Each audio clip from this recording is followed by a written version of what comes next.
1947 एक ऐसा साल जब इंसानियत ने अपनी सबसे बड़ी हिजरत देखी। 1.5 करोड़ इंसान रातों रात बेघर हुए। ट्रेनें रवाना हुई मगर मंजिल पर पहुंचे तो सिर्फ लाशें थी। आज मैं आपको 3 ऐसे सच बताऊंगा जो आपको हिला कर रख देंगे। वो ट्रेनें जो अमृतसर से लाहौर पहुंची लेकिन खून से भरी हुई, वो माएं जिन्होंने अपना बच्चा सरहद पार फेंका, और वो तादाद जो सरकारी किताबों में आज भी छुपाई जाती है। 14 अगस्त 1947 की खुशी अभी ठंडी नहीं हुई कि बरसगीर की सड़कों पर क़यामत बर्पा हो गई।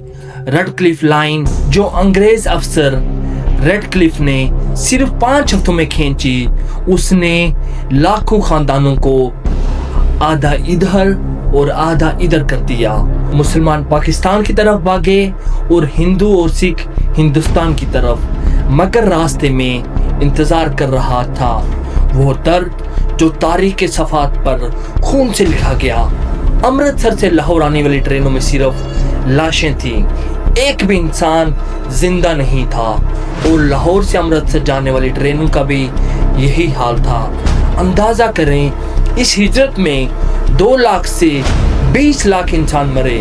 असल तादाद आज भी मालूम नहीं। औरतों की इज्जतें लूटी गई और ऐसी माओं के किस्से हैं जिन्होंने अपनी बेटियों को खुद कुएं में धकेल दिया ताकि वो दुश्मन के हाथ न लगें। ये तारीख का सबसे स्याह बाब है जिसे पढ़ के आंखें नम हो जाती हैं, मगर हर पाकिस्तान को ये जानना ज़रूरी है कि ये मुल्क कितनी कीमत से मिला। ये हिजरत ख़त्म हुई मगर पाकिस्तान की मुश्किलात ख़त्म नहीं हुई, और अभी तो कश्मीर की जंग बाकी थी, माशियत की तबाही बाकी थी, कायद-ए-आज़म की जुदाई बाकी थी। अगली वीडियो में हम बात करेंगे कायद-ए-आज़म की वो आखिरी सांसें और पाकिस्तान का पहला बहरान।